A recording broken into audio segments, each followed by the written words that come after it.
I'm Will Ripley. Welcome to North Korea, a nation described as one of the most secretive on Earth. I've made more than a dozen trips here. Each time, we open the door a little more and see this country and its people in unexpected ways. This is Kids Camp, North Korea style. I know opulent marble hallways and oversized portraits of the late leaders don't really give off a camping vibe, but this is the Songdo-won International Children's Camp in Wonsan, and coming here is considered a rare privilege. Students from schools all over North Korea have been rewarded for their loyalty and their hard work with a 2-week stay at children's camp. The facilities are incredible, especially for a country so economically challenged. There's this state-of-the-art soccer pitch, and this video game room, where the bad guys on screen symbolize the age-old enemy, Americans. For these 14 and 15-year-olds, these are not just games. This is practice for real life. Many of them will go on to join the North Korean Army, a generation of future soldiers. Wonsan is a city on North Korea's east coast, known for tourism, beaches, seafood, and something else. Wonsan Air Base is one of North Korea's main missile launch sites. These folks out fishing tell us they still get excited every time they hear the missiles going up. Now we go south to the Demilitarized Zone, or DMZ, the dividing line between North and South Korea. Here, the Korean War technically never ended. An armistice agreement ended active fighting in 1953. More than 6 decades later, a tense standoff continues between the North and the South. Just a few short miles away, the atmosphere couldn't be more different.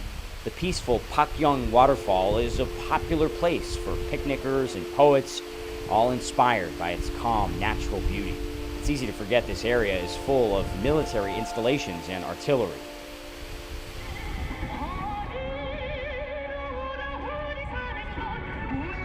Now we're in Pyongyang, the capital, home to around 3 million privileged North Koreans.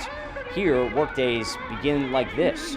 Patriotic performers, like this flag-waving women's group, encourage people to go to work in the right state of mind. Once known for drab, Soviet-style housing blocks, today shiny new neighborhoods are popping up across Pyongyang, despite round after round of international sanctions.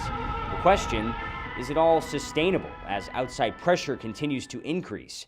This entire neighborhood was built in just over a year, a pet project of the nation's supreme leader, Kim Jong-un. It boasts fancy high-rises, restaurants, even high-end shopping. Like this, North Korea's equivalent of the Apple Store. Here, you can buy the latest local brand smartphones, tablets, HD TVs. The newest model smartphone runs around $350. That's in a nation where the average wage is estimated at around $4 a day. We never do get a clear answer as to how people can actually afford all this. Next, we go north, near the Chinese border, to the sleepy town of Pochenbo, a stark contrast to the showpiece capital. Conditions here are basic, but the town is kept impeccably tidy. This town is famous in North Korea for a raid against the Japanese, led by the nation's founder, Kim Il-sung. This area is incredibly important to the North Koreans because this is where President Kim Il-sung is said to have led the anti-Japanese resistance. It's also said to be the birthplace of North Korea's second leader, General Kim Jong-il, although outside historians say he was actually born in Russia. This is what ties it all together.